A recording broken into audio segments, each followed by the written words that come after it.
sobrang lakas po ng kanyang hangin. Ang 1, 2 at saka 3 halos kapareho na po ang lakas. Kapag yan po ay iyong ipinagpapatuloy, mabilis po ang pag-init ng kanyang winding. Katulad po nito, ito po ang tinatawag nating winding. Kapareho lang po ito, puro mahirap na po tanggalin. Kapag hindi mo sinusunod ang UF ng kapasitor ng electric fan, mabilis po itong uminit dahil po sinasabi ko na kanina na ang kanyang control speed na 1, 2 or 3, iisa lang po ang kanyang lakas. Palagi na po yung nakahay dahil po sa sobra po ng enerhiya na pumapasok po dito. So kapag pinagpatuloy nyo po yan, 20 to 30 minutes, ito pong kanyang winding, ito po'y masusunog. Bakit? Dahil sa sobra po ng lakas ng kanyang enerhiya, iinit po ito, iinit po ito ng husto. Kaya po nakikita po nyo yan, yan po ay makintab, ito po ay nakakovered po sa kanyang varnish insulator or insulating varnish. Ngunit po ang varnish insulator or insulation varnish, iba po ito sa varnish na ginagamit po sa furniture. Dahil ang varnish po sa furniture, yan po ay pampakintab lamang. Ngunit itong insulation varnish, ito po ay may sinusunod po na Fahrenheit. Kaya dapat po na napakahalaga na sundin po natin ang UF ng ating mga kapasitor. Ngayon po, ibabalik ko na po ito sa kanyang normal na kapasitor at malalaman po natin ng kanyang speed ay magiging okay na po ito. Bumalik na po sa kanyang normal na lakas o speed. Kaya po, sundin po natin ang ating mga UF ng ating mga kapasitor kapag tayo po'y nagpapalit para hindi po mabilis masira ang makina ng ating mga electric fan.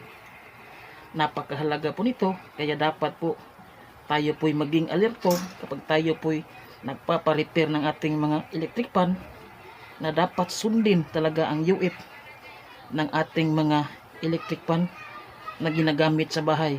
Huwag po tayong padalos-dalos, dapat po tayo maging alerto para hindi po natin mabilis masira ang ating mga gamit, lalong-lalo na po sa high-tech na moderno na panahon ngayon, na instead na ito po dapat sana noon, dapat sana hanggang ngayon ito'y gawa lang sa copper, pero subalit ngayon mayroon na pong ibang manufacturer ang ginagamit na winding dito, instead na copper, ang ginagamit na po nila ay aluminum. So ibig sabihin ang aluminum, mas marupok po yan sa copper, ay mas madaling mainit. So ibig sabihin mas madali po yung masira. Ngayon po, try po natin at ipapakita ko po na binalik ko na po ang kanyang kapasitor na 1.5 UF, na ito po ang standard na kapasitor na ginagamit sa electric fan. Ito man ay katulad nito na wall fan, table fan, or stand fan. 60 watts dapat po ang kanyang kapasitor ay 1.5 UF lamang. Huwag po tayong titingin sa size ng kapasitor.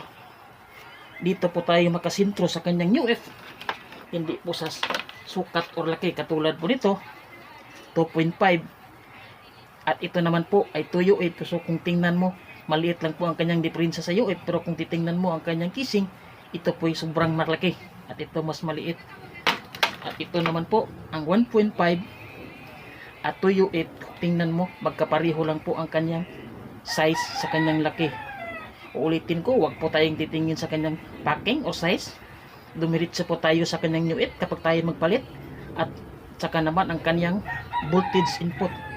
Kaya po ngayon start ko na po, subukan natin kung naging normal na ba ang kanyang speed nitong electric fan, dahil binalik ko na po ang kanyang original na kapasitor at sinunod ko na po ang kanyang UF. So ayan po, iba po sa kanina. Yan po ang kanyang low at ito naman ang medyo. Ito po ang kanyang high. So palagi po natin tandaan na kapag tayo magpalit ng kapasitor ng electric fan ay dapat susundin po natin ang UF.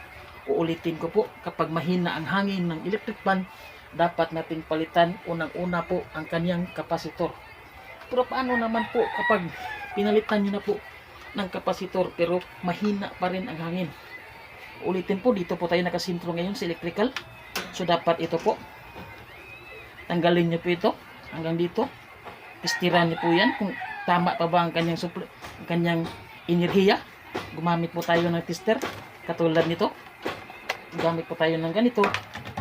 At kapag hindi pa rin ito bumalik sa normal ang kanyang speed, dapat nyo po niyang i-check dito ang kanyang insulator kung wala pa bong nagbago o naiiba sa kanyang lahat ng insulator sa kanyang, ito po ang kanyang tinatawag po na stator. At sa mechanical problem naman, tingnan na po natin ang distance. Ito po ang tinatawag nating rotor or kilala sa po sa iba na shafting. Ito po ang kanyang distance, makikita nyo po yan dito. Sobrang liit po yan, parang papel. Kapag kayo nagpapalit, dapat kung ano ang size, dapat ganun din ang size.